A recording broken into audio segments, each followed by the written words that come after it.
La siguiente es una producción de 360podcast.sb. Diana Verónica y Tony, la entrevista se sube todos los días a 360podcast.sb, el primer hub de podcast en El Salvador. O puedes volver a escucharla por Spotify, Google Podcast, Apple Podcast, Amazon Music o TuneIn. Dale clic a la campanita para que recibas la notificación. Este día, en el Corre de la Mañana, le damos la bienvenida a... Él es de la casa, es el doctor Óscar Picardo, director del Instituto de Ciencias, Tecnología e Innovación de la Universidad Francisco Gavidia, que hacen este... Es bien interesante la aproximación que tienen con la realidad de nuestro país al ir a preguntar. Han publicado la semana pasada, ¿verdad? Sí, así es. Bienvenido, Óscar, el 7º estudio de humor social y político, Somos lo que pensamos. Bienvenido.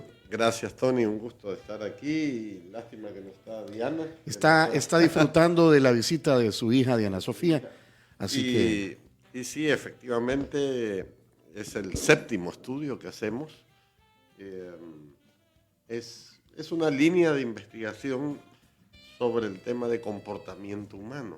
Ajá. Desde hace ya 4 años venimos haciendo esta encuesta con preguntas raras, difíciles, complejas, en donde intentamos entender la mentalidad del salvadoreño, cómo piensa, para proyectar cómo actúa o por qué actúa, y vamos, digamos, encontrando cosas interesantes dentro de esta cantidad de preguntas que hacemos atípicas. Ajá. ¿Cómo cuáles, por ejemplo? Por ejemplo, una pregunta que difícil que hemos hecho y que nos interesa profundizar es si todos tenemos un precio, le preguntamos a la gente. Ajá. Si todos tenemos un precio. Y la opinión se divide. 40 y pico % dice que sí, 50% dice que no. Entonces ahora estamos profundizando en los que dicen que sí y los que dicen que no, con los cruces de variables, que nos permite tipificar un poco el perfil moral, digamos, de los que dijeron que sí tenemos todos un precio. Ajá. Como personas o nuestras decisiones. ¿Qué dato interesante? Mira, todavía estamos trabajando en los datos. De hecho, hoy terminamos un set de variables que hemos pedido. Son rasgos, ¿verdad?, culturales, educativos, que tienen que ver con relevos generacionales. También medimos el estado emocional. En esta encuesta particularmente hay 2 temas importantes. Uno es lo que llamamos el yo digital, ¿verdad? Le preguntamos a la gente si tiene un perfil distinto a lo que ellos son. O sea, si son unos en la vida real y otros en la vida digital. Y fíjate que 1.9% nos dijo que sí, que son muy diferentes en su vida real. ¿Cuánto por ciento? 1.9.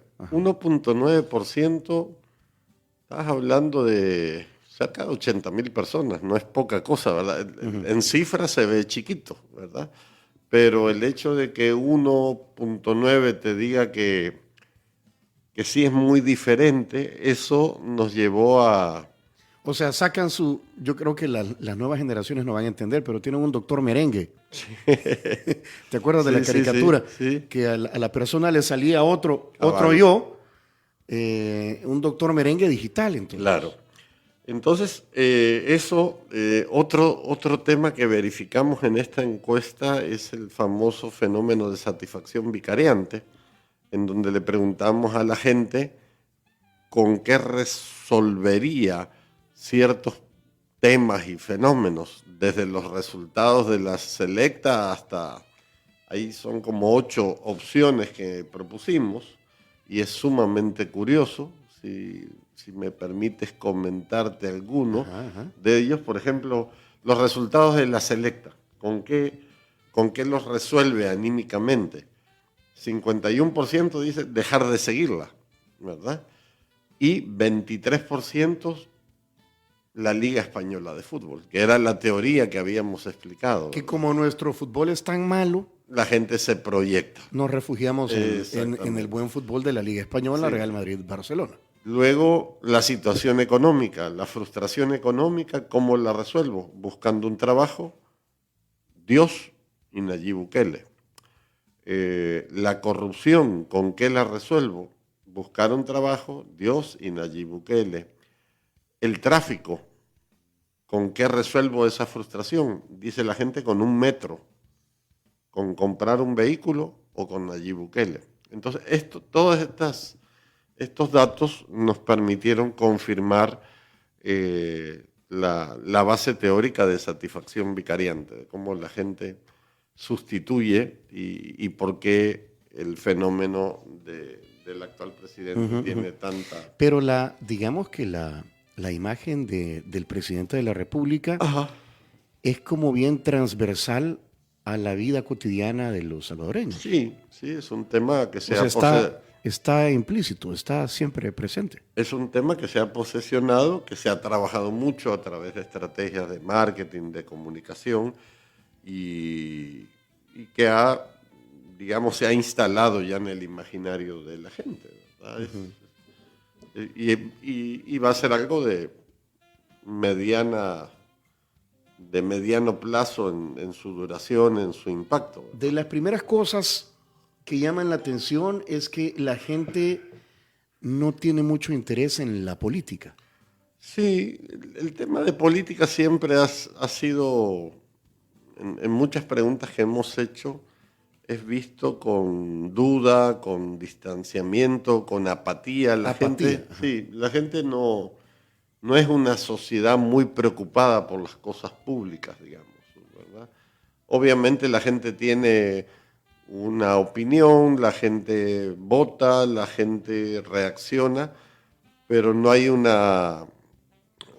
yo creo que pasamos de una etapa en los años 60, 70, donde había un mayor involucramiento, a una especie de cansancio y desgaste por el tema del conflicto y el relevo generacional también, ¿verdad? Los jóvenes de los años 60 y 70 tenían una conciencia mucho más crítica, en cambio los jóvenes de ahora tienen otros paradigmas instalados, ¿verdad? Más asociados al tema de transformación digital, de consumo, etcétera. Oscar, cuando dice el título de la encuesta Somos lo que pensamos, ¿existe un pensamiento colectivo, unificado o cómo? Hay ciertos aspectos de la idiosincrasia, digamos, salvadoreña. Cuando uno examina la literatura, aquí hemos tenido 3 grandes autores que han hablado de esto. Roque Dalton, que escribió y describió al salvadoreño en Poema de Amor, de una forma muy dura y disruptiva. Bien, brutal.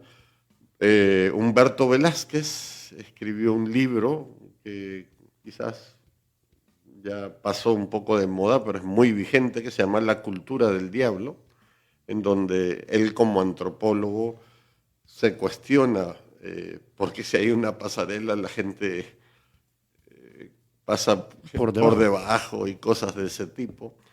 Y después tenemos Horacio Castellanos Moya con el asco también. Entonces, las 3 versiones son un poco pesimistas, ¿verdad? Uno tiende como a describir lo malo de la cultura, pero sí hay una base sociocultural donde hay también elementos positivos, ¿verdad? El salvadoreño, la salvadoreña promedio, dentro de nuestro marco cultural, a diferencia de otras sociedades, es una persona afable. Nosotros de hecho hicimos un identikit en base a todas las encuestas, por aquí lo tengo, en donde definimos al salvadoreño, si me permites, te lo leo, cómo quedó, cómo quedó el... Vamos a ver, por aquí lo tengo. Aquí tenemos el Identikit. Esto fue el resumen de las primeras 5 encuestas, ¿verdad? Alegre, solidario, conservador, religioso, machista, trabajador, anárquico y cachero. Ese fue el total, ¿verdad? Ajá. Y hay, Anárquico y cachero. anárquico porque el salvadoreño lo podés ver en el tráfico. Uh-huh. No tiene paciencia. Hay una cola y se te mete por la derecha y se te mete por la izquierda. Eso es un rasgo que lo ves a diario, ¿verdad? Donde hay una cola, la gente busca... Siempre hay un Vivian. Siempre hay unos cuantos Vivianes. Uh-huh.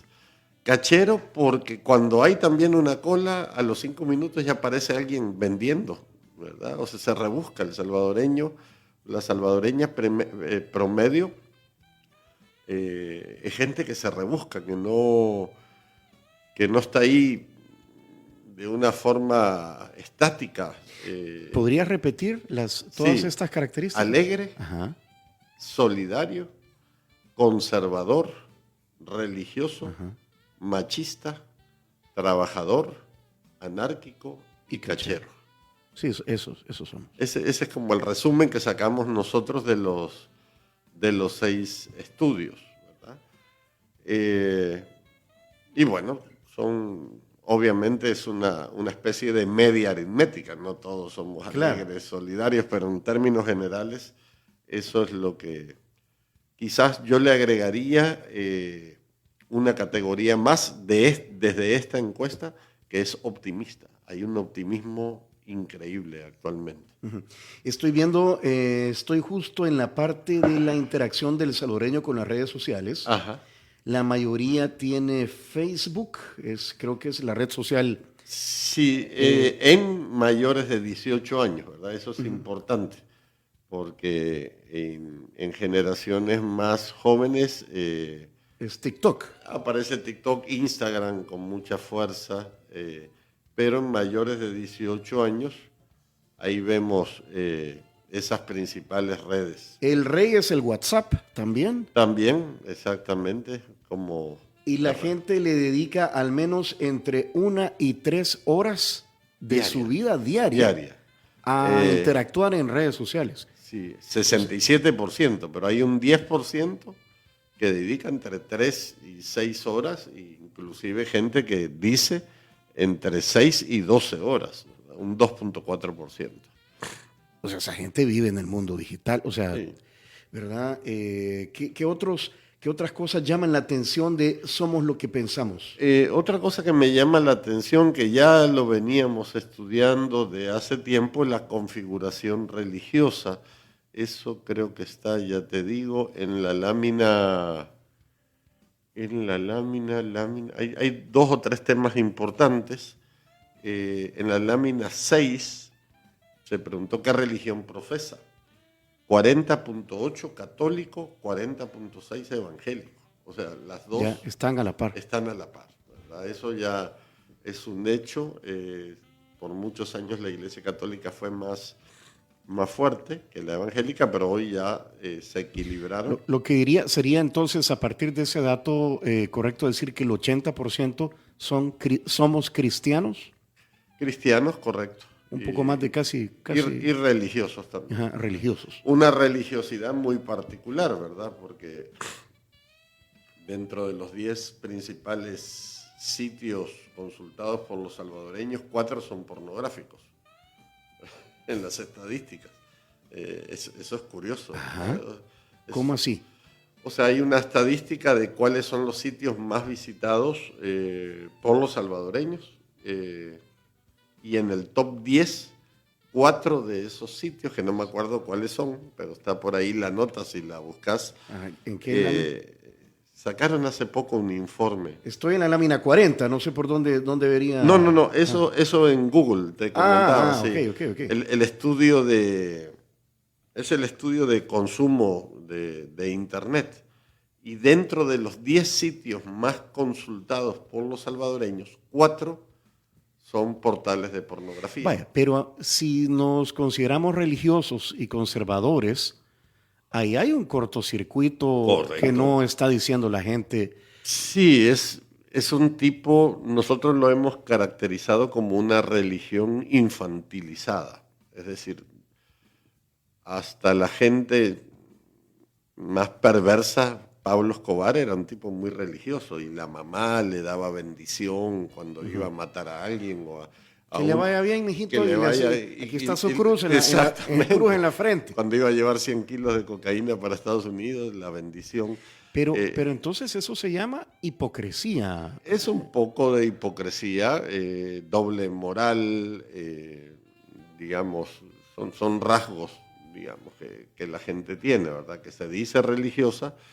En Estados Unidos, por ejemplo, también es muy común políticos conservadores con una gran trayectoria. Yo siempre he hecho el comentario sobre Donald Trump, conservador, y ahorita está sentado en el banquillo de los acusados por tener relaciones sexuales con una actriz porno, sí. Cuando su esposa estaba embarazada, pero defiende a la familia. Exacto, sí. Son de esas contradicciones típicas de los humanos y justamente eso es lo que nos interesa conocer, profundizar, por qué se dan esas contradicciones, a qué se debe esa base moral débil, ¿verdad? Hay un principio que es cuando te educaron en un sistema en donde el principio es hacer lo que yo digo, no lo que yo hago, ¿verdad? Típico que le dicen al niño, tenés que ir al culto o a misa y vos no vas, no, yo no, pero vos sí tenés que ir, ¿verdad? Entonces, claro, eso ya empieza a generar un cortocircuito moral, porque a mí me exigen una cosa o los niños que van educándose en un sistema donde ven muchas contradicciones en su marco familiar, ¿verdad? Entonces son cosas que van quedando registradas en la mente. Oscar, cuando mencionaste las características del identikit del salvadoreño, se dice que las nuevas generaciones estarían cambiando la forma en cómo somos los salvadoreños. Sí. Pero a partir de lo que has dicho de esas características, mencionaste el tema del machismo. Sí. Entonces no hemos cambiado mucho. O sea, de nuestros padres de los 60, 70 a cómo son las nuevas generaciones, seguimos siendo... Sí, hay matices casi iguales. Sí, hay matices del machismo, del patriarcado, de muchos de estos elementos o etiquetas que tienen un rango, digamos, muy amplio, ¿verdad? Sí podemos seguir siendo machistas, pero con una tonalidad diferente. Quizás en los años 60 o 70, por ejemplo, te voy a comentar un caso como muy particular. Muchas personas destacadas, profesionales, empresarios, tenían un amante oficial, la querida, la dama, como le decían. Entonces, eso era como un secreto a voces. Hoy probablemente eso ha cambiado un poco dentro de las estructuras machistas, ¿verdad? Antes era inclusive como un reconocimiento de su hombría, de su... qué sé yo. Incluso religiosos. Sí, exactamente, ¿verdad? Entonces hay una gama. Hoy el machismo se puede expresar desde otro punto de vista, con otras actitudes, quizás más digital, a través de redes sociales. De hecho, nosotros estamos, uno de nuestros investigadores, muy reconocido, don Giuseppe De Pila, que es un psicólogo de los más respetados, él está haciendo un estudio le hemos encargado un estudio de conexiones intergeneracionales, ¿verdad? Porque solemos poner etiquetas, ¿verdad? Que la generación X, que la Y, que la Z, que la de cristal, pero al final todas están interconectadas. Si yo critico a esta generación es producto de la anterior en cierta medida, entonces es una crítica a mí mismo, ¿verdad? Si yo digo que mi hijo es de la generación de cristal, pues tú lo educaste. Entonces estamos queriendo entender cuáles son esas transiciones, las cosas que se debilitan, que se potencian en el desarrollo generacional, y entender los valores y principios de estas generaciones también. ¿Qué necesita más usted para ser más feliz? Le han preguntado a la gente. Sí, esa es una pregunta que la hemos hecho muchas veces. ¿En qué lámina estás? En la 40, en la 40. En la 40 ando bastante adelante y mucho tiene que ver con familia, con salud, con Dios. Sí, es el principal tema que siempre ha salido es que mis hijos tengan oportunidades. Ajá. Es el valor más alto para la felicidad.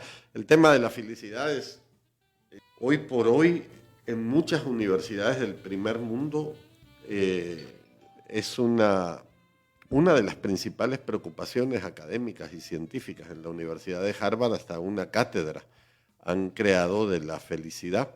Oppenheimer, su último libro, me parece que viajó por todo el mundo para buscar las causas de la felicidad. Sí, es una preocupación con esto de la inteligencia artificial que se está desarrollando de una forma acelerada. Se empezó a profundizar sobre otros aspectos que nos diferencian de la inteligencia humana con la inteligencia artificial, y el tema de la felicidad es una preocupación de la que no hablamos y que sí es relevante para la gente. Y si tú ves en esa gráfica, los 3 aspectos más importantes asociados con felicidad son oportunidades para mis hijos, salud, empleo y familia. ¿Verdad? Ese es el combo salvadoreño de la felicidad. Para otras culturas serán otros. Y es algo de lo que no hablamos generalmente. O sea, la gente está en una rutina, la gente trabaja, la gente... En el corre-corre. Sí, diario. Exacto. Ajá. En el corre-corre, pero no se detiene a pensar.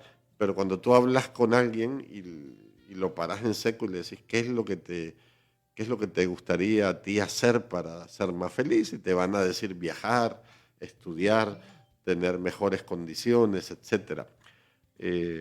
Y con la inteligencia artificial nos damos cuenta que hay unas nuevas habilidades y capacidades que tienen que ver con asuntos muy humanos, imaginación, creatividad, felicidad, etc. La selecta anda por los suelos. Sí. Porque le preguntan, ¿le presentaré a algunas personas o circunstancias? Por favor, indíqueme con cuál de las 3 opciones las asocia. ¿Alegría? ¿Enojo o nada? O nada. Sí. Y enojo, puchica, bueno, la selecta alegría, bueno, 18.9. Sí, es de las más bajas. Nada, 72.7%. Así es. Y enojo, 8.3%. Estas son mediciones de categorías emocionales que son curiosas, ¿verdad? Cómo la gente las asocia. Siempre hemos hecho este tipo de ejercicios con las categorías de Paul Ekman de emociones y queremos ver qué cosas le conectan con la alegría, qué cosas le conectan con el enojo. Y llama la atención muchas de estas respuestas, ¿verdad? La gente piensa que debería irse del país. Fíjate que eso es llamativo. La mayoría dice que no. 62% dice que eso es falso. Quizás en esa gráfica, la barra celeste es la categoría falso y como podrás ver, es la más alta por lejos, ¿verdad?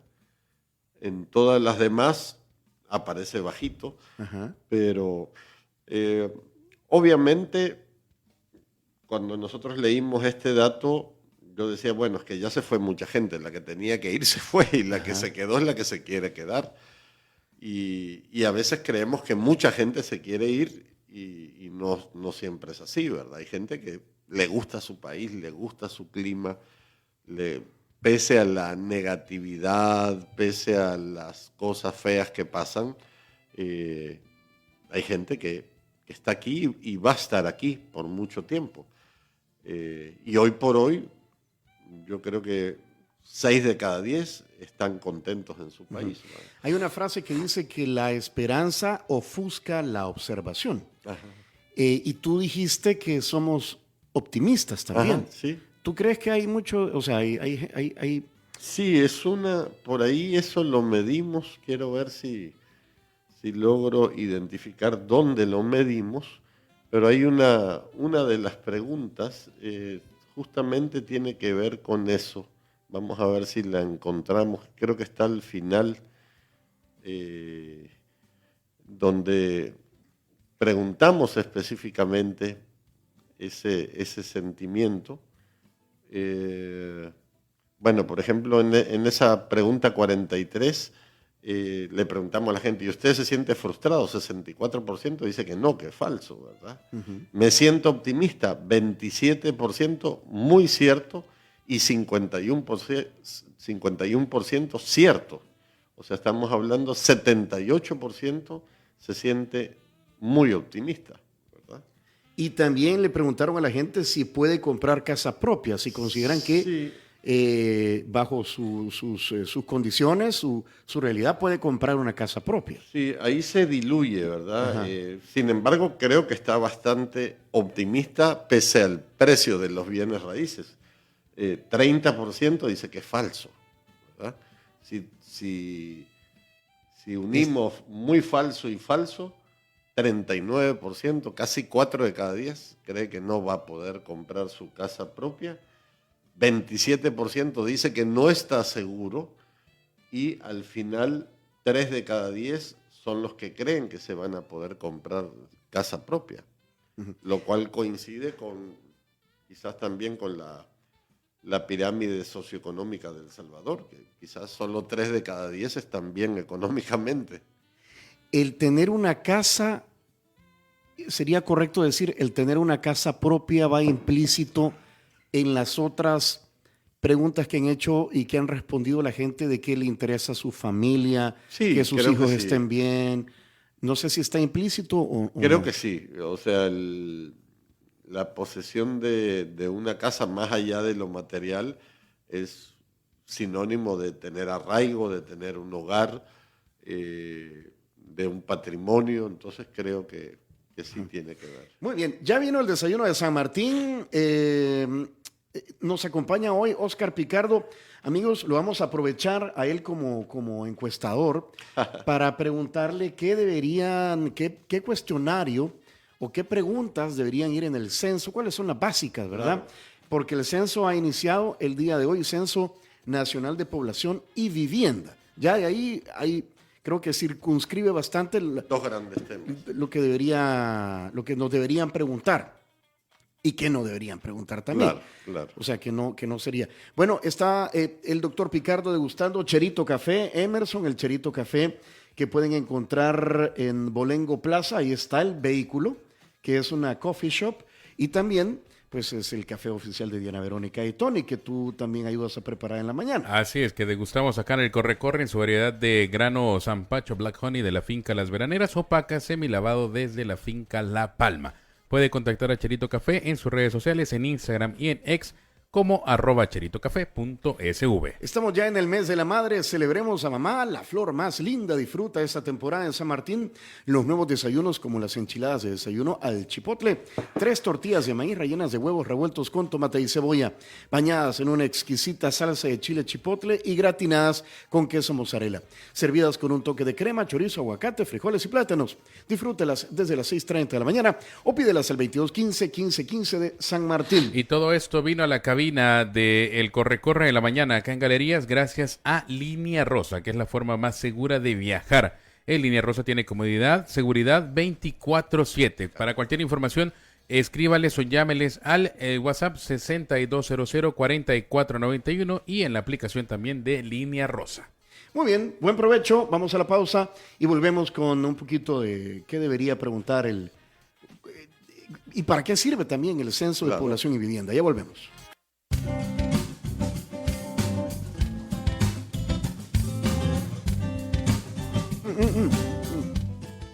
Se me olvidó que no estaba Diana Verónica, que estoy solo. Hey, Óscar Picardo nos acompaña. Nos quedan 10 minutos. Él es el director del Instituto de Ciencias, Tecnología e Innovación de la UFG. Ya hablamos de la 7ª encuesta de humor social y político. Ahora quisiéramos saber, tal vez explicarle a la gente, porque hoy ha arrancado, 2 de mayo, el Censo de Población y Vivienda de El Salvador 2024 a cargo del Banco Central de Reserva.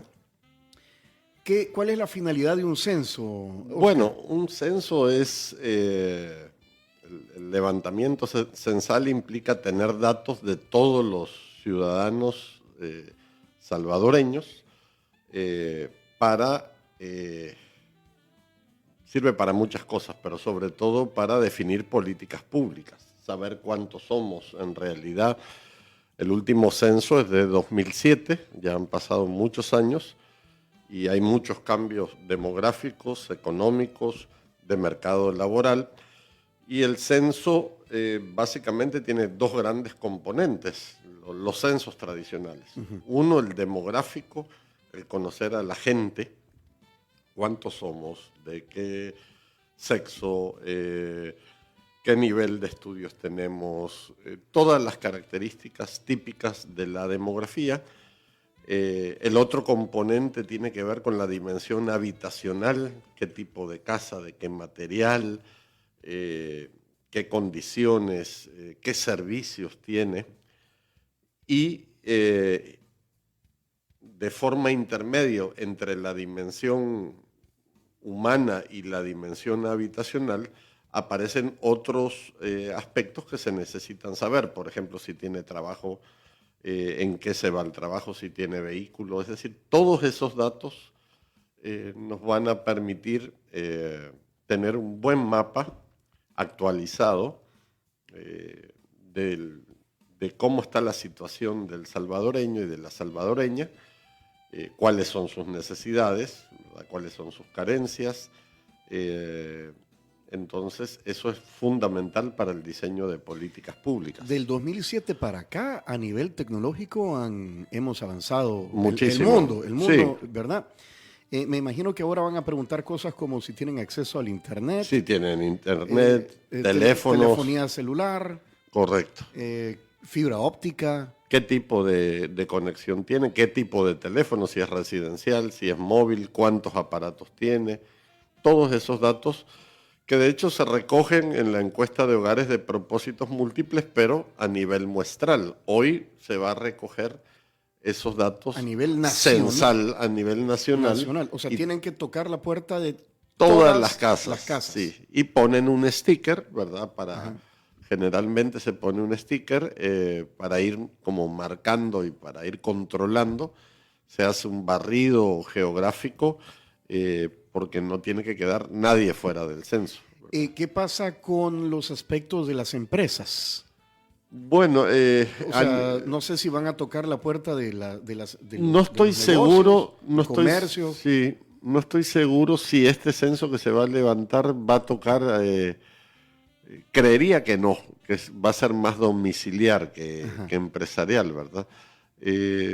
Probablemente si haya un registro de empresas debería ser más superficial, porque si no estarías contando lo mismo 2 veces. Sí, porque es población y vivienda. Exacto. Generalmente es población y vivienda. Puede ser que haya un registro o que se saque indirectamente, como a la gente le preguntan dónde trabaja, en qué trabaja, a qué se dedica su condición económica. Entonces probablemente de ahí se deriven un poco otros datos empresariales. Otros datos.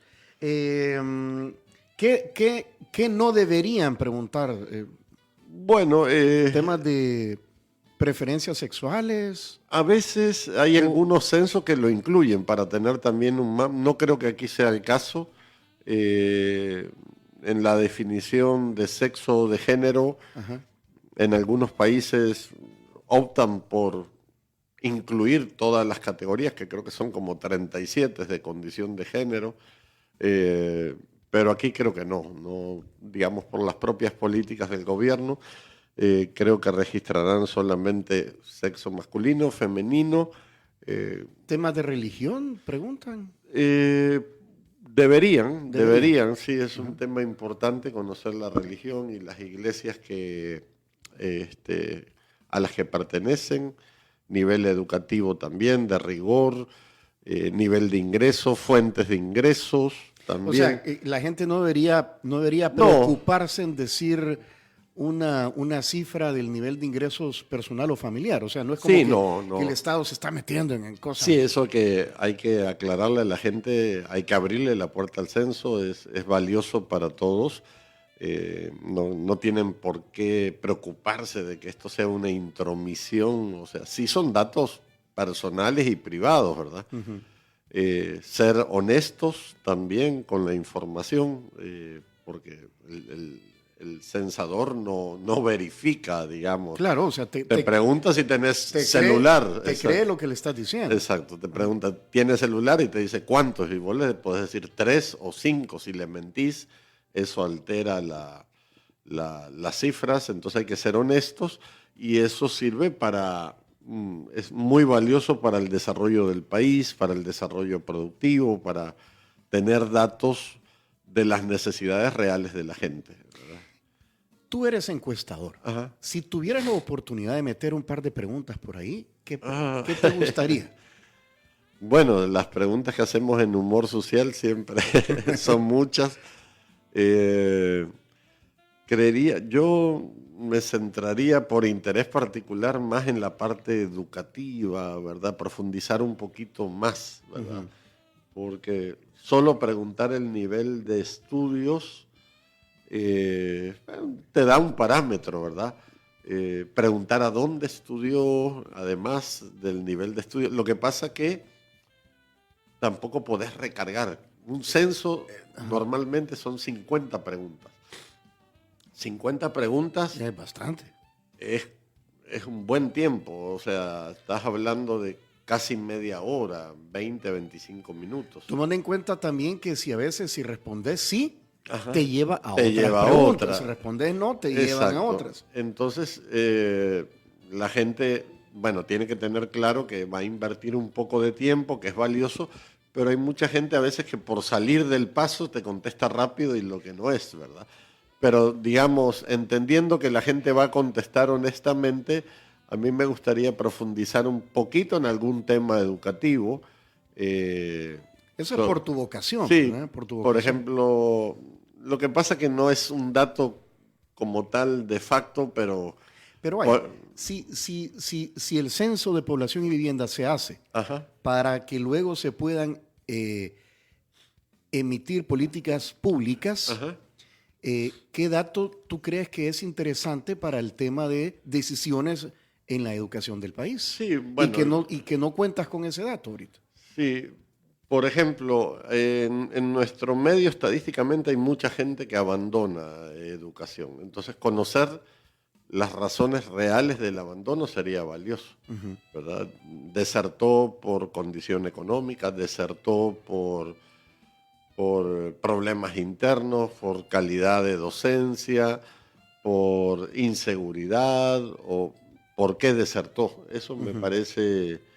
Otra cosa también vinculante es que se gradúa mucha gente de universidad y de educación media, y menos de la mitad van a la universidad. ¿Por qué no van a la universidad?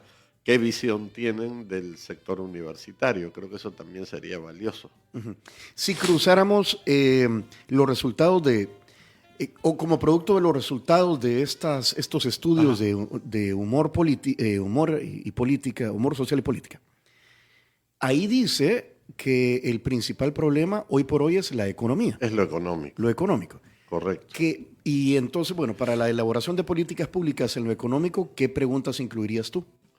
Bueno, yo creo que lo principal es la relación entre nivel de ingresos y gastos, ¿verdad? Es decir, una cosa es qué ingresos tengo por mi actividad económica, si es formal o informal, obviamente, uh-huh, y a nivel de gastos, en esta encuesta particular que hicimos, la gente resiente que los precios de los alimentos es lo que está más caro, ¿verdad? Entonces, conocer un poco el mapa de gastos que tiene la gente o las prioridades que tiene la gente, porque aquí hay muchos entresijos, ¿verdad? Por ejemplo, hay gente que de sus ingresos, su prioridad puede ser su casa, la educación de sus hijos, viajar o su carro, ¿verdad? Entonces, y eso es bien interesante porque eso define mucho el futuro. Es decir, si tu prioridad es tener un buen carro, el mejor carro posible con lo que ganas, sacrificando un poco la calidad de la educación de tus hijos, bueno, estudian en un buen colegio, pero no en uno mejor en función de lo que gasto en el carro o en función de lo que me gusta viajar en vacaciones. Entonces, conocer esas prioridades sería sumamente interesante, ¿verdad? ¿Qué es importante en el gasto del presupuesto familiar, por ejemplo? ¿Es válido preguntar si, por ejemplo, manejan tarjetas de crédito? Sí, es conocer, eso probablemente lo pregunten. Probablemente, ¿verdad? ¿verdad? Los productos bancarios que tienen cuenta de ahorro corriente, tarjeta, tipo de tarjeta, eso seguramente, normalmente decimos que un 30% de la población tiene producto bancario, que es una de las razones que justificaba el tema del Bitcoin. ¿Preguntas sobre el Bitcoin? Sí, Ir? de hecho lo preguntamos en esta encuesta y probablemente lo integre el censo. Si tiene wallet activa, probablemente cuánto ha invertido en Bitcoin de su presupuesto familiar. Entiendo que es normal preguntar sobre si su vivienda tiene piso de tierra, piso de cerámica, materiales de construcción, baños, fosa séptica o conexión a la... ¿Pantallas? También, eso se pregunta. Se pregunta. Sí, pantallas, todos los enseres domésticos, si tenés refrigeradora, televisores, cuántos televisores, si tenés cable. Si cocinas con gas o con energía. O con leña. Exacto, todo eso se pregunta generalmente. Si tienen animales mascotas o ganado. Correcto. O sea, todo eso va a se integrar. pregunta. Sí. O sea, es normal. Es normal no que se van a chiviar porque preguntan. No. ¿Cuántos cuartos, camas? Si en la misma casa viven... ¿Cuántos viven familiares? Exactamente. Familia ampliada, si están casados o no, si es unión libre, si es... todas esas... ¿Qué él decía? Si son del Barça o del Real Madrid. De la Alianza. De la Alianza. Sí, eso sí, no creo que lo pregunten. Bueno, Oscar, gracias. Creo que nos queda claro un poco por dónde deben ir las preguntas del cuestionario del censo que ha arrancado hoy, que es un esfuerzo a nivel nacional. Sí. Y para efectos de insumos para ti, que eres encuestador, me imagino que es valiosísimo. Sobre todo porque hay una redistribución territorial con esto de los cambios. Nosotros, nuestro mapa de muestreo eran 14 departamentos, 262 municipios. ¿Y hoy cómo vas a hacer? Hoy tenemos que reconfigurar el mapa porque ya no podemos hablar de Antiguo Cujatlán, sino de la Libertad Este, ¿verdad? Ajá. Entonces, cambia un poco la configuración del muestreo y con el censo se va a actualizar todo, ¿verdad? Definitivamente. Hey, Oscar, valiosísimo la información que nos has dado. Esta es tu casa. Gracias. La próxima vez, primero Dios, ya esté con nosotros Diana Verónica y siempre es un gusto conversar contigo. Igualmente, saludo a Diana. Y si quieren volver a escuchar esta entrevista, atención a lo siguiente. Si quieres volver a escuchar esta entrevista, ingresa a 360podcast.sb, el primer hub de podcasteros salvadoreños. Sigue a Diana Verónica y Tony la entrevista en Spotify, Google Podcast, Apple Podcast, Amazon Music o TuneIn. Esta fue una producción de 360podcast.sb.